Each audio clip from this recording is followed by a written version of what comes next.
বারান্দা ভর্তি গাছের অনেক শখ থাকলেও কিছু কারণে আমার শখটা একদম অপূর্ণই থেকে যায়। বারবারই চিন্তা করি এবার অনেকগুলা গাছ লাগাবো, কিন্তু কিছু না কিছু কারণবশত আমি গাছ লাগাতে পারি না। আসলে একটা শখ থাকে না সবার, ছোটখাটো শখ তো সবারই থাকে। আমার শখ হচ্ছে যতটুকু আছে ততটুকুর মধ্যে আমি একটু সুন্দর করে সাজাবো। এই তো একটা শখ হচ্ছে বারান্দা ভর্তি করে গাছ লাগানো, সুন্দর করে বারান্দাটা একটু ডেকোর করা। কিন্তু অনেক গাছ থাকলেও আমার বাসা চেঞ্জের সময় আমি কিছু কিছু গাছ নষ্ট হয়ে গেছিলো, আবার কিছু গাছ হচ্ছে আমি রেখেও এসেছিলাম। প্রথমবার বাসা যখন চেঞ্জ করেছিলাম অনেক গাছ আমি রেখে এসেছিলাম, কিন্তু একদম ভুলই হয়েছে। আসলে এমনটা করা উচিতই হয় না। আমার কাছে বারবারই মনে হয়েছে নতুন বাসায় যখন যাব আবার নতুন করে কিছু লাগাবো, তখন আসলে এত হ্যাসেল লাগে, এত টায়ার্ড লাগে। গাছ তো একদম শেষেই ক্যারি করা হয়, তো মনে হয় যে থাক এগুলো থেকেই যায়। কিন্তু বারবার আমার এই ভুলটাই হয়ে গেছে। যাই হোক, দেখা যাক কবে কি হয়।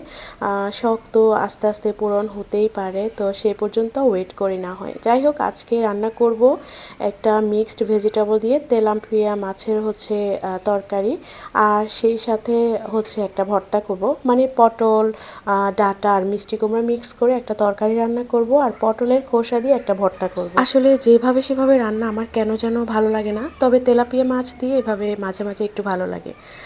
সব মাছ দিয়ে তো সবসময় ভালো লাগে না, আর আমি এমনিতেও কম মশলার খাবার খেতে পারি না। তবে তেলাপিয়া মাছের একটা তরকারি আছে যেটা আমার কাছে ভালো লাগে, আর গরমকালে আমি প্রায় এভাবে রান্না করে থাকি। আর এটা আমি আমার একটা আন্টির কাছ থেকে শিখেছি। এখানে কোনো রকমের রসুন, জিরা, ধনিয়া গুঁড়া বা শুকনো মরিচের গুঁড়াও দেওয়া হয় না। তবে আমি যেহেতু মরিচ ছাড়া খেতে পারি না, আমি একটুখানি শুকনো মরিচের গুঁড়া ইউজ করেছি, আর জাস্ট পেঁয়াজ ইউজ করতে হয়।